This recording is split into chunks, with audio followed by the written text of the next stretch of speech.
Chandrayaan 3 had three main objectives, two of which were accomplished with the soft landing on the moon's surface and the deployment of the rover. The third objective, conducting in situ experiment, is currently being worked on. The exploration of lunar atmosphere and lunar soil surface was accomplished by using two scientific instruments.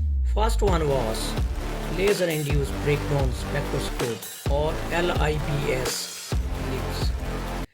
LIBS uses laser pulses to vaporize a sample into a plasma to study a substance. The device detects the light emitted from the plasma, analyzes the wavelength, and determines the element present.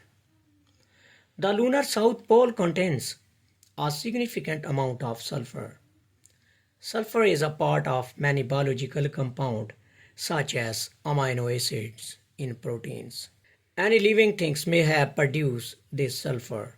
It is also a key ingredient of volcanic eruptions, magma and lava. The second assumption about the presence of sulfur on the surface of moon is that it could be caused by a sulfur-containing meteoroid colliding with the moon's surface.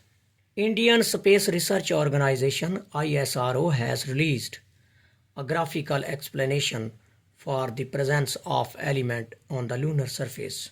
A graph is drawn between the wavelength on the x-axis and response or the intensity of the element or the relative abundance of the element on y-axis. LIBS discovered the anticipated mixture of aluminium, calcium, chromium, iron, manganese, oxygen, titanium, silicon, and sulfur. The temperature of moon was determined by using second scientific instrument, Chandra's Surface Thermophysical Experiment, or CHAST. The temperature of the lunar surface has been measured by the Vikram payload at various depths. The ground temperature is 50 degrees Celsius, and at a height of 20 mm above the lunar surface, it rises to about 60 degrees centigrade. At a height of 20 mm, it rises to above 60 degrees.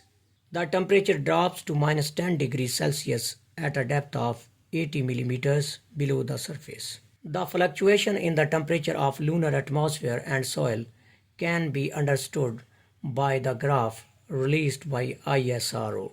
And here is the graphical representation of temperature fluctuation. Discovery of water. Scientists believe that the low temperature in the sea areas have led to an abundance of ice, much of it consisting of water that is either incorporated into the soil or exposed on the surface.